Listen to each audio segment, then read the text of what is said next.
Las propiedades de la materia se pueden clasificar en físicas y químicas. Las primeras no es necesario alterar la composición de la sustancia para ser observadas, mientras que en las segundas sí lo es. Indique la secuencia correcta después de determinar si la proposición es verdadera o falsa. Y aquí es muy importante, ¿ya? Sobre todo para quienes postularon, era muy importante que leyeras muy bien esta proposición. En algún momento esto me causó un poco de duda, pero luego, ya cuando tú lo revisas con más calma, llegas a la respuesta, ¿ya? En este caso, por ejemplo, nos dice, las propiedades físicas son cualidades que pueden ser medidas cuando ocurre un cambio físico.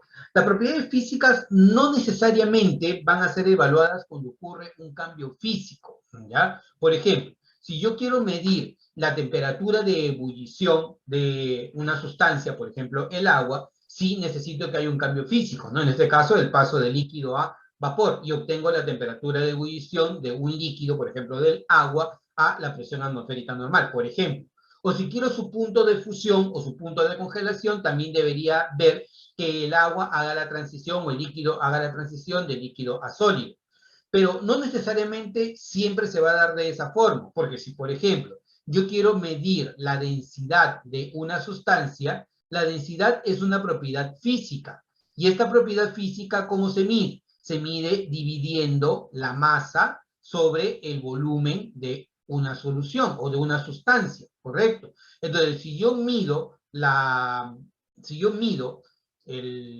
densidad como la relación entre masa sobre volumen, medir la masa no requiere de un cambio físico, medir el volumen no requiere de un cambio físico, por lo tanto, no necesariamente tiene que darse un cambio físico para poder medir a la propiedad física. Entonces, analizando la proposición, nos dicen, las propiedades físicas son cualidades que pueden, ¿ya? Que pueden ser medidas cuando ocurre un cambio físico. Sí, por ejemplo, el punto de fusión o el punto de ebullición, pero no necesariamente va a darse siempre el caso. Entonces, de que se puede, pero no necesariamente. Entonces, lo primero lo marcaría como correcto. Para mí, lo primero sería correcto, ya con un poquito de duda, pero sí correcto. Lo siguiente, son ejemplos de propiedades químicas la inflamabilidad y la corrosividad. Sí, aquellas que solamente se pueden medir cuando haya un cambio químico son propiedades químicas. Ejemplo, la inflamabilidad o, por ejemplo, la corrosividad. ¿Cómo yo sé que un líquido es inflamable? Si le acerco algo encendido o si le acerco a una llama, se va a encender, ¿no? Entonces, para ese caso es inflamable.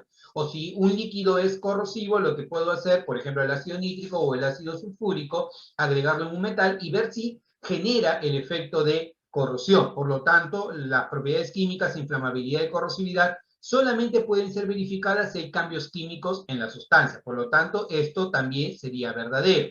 Y por último, la propiedad relacionada con la reacción violenta del sodio en agua se llama reactividad.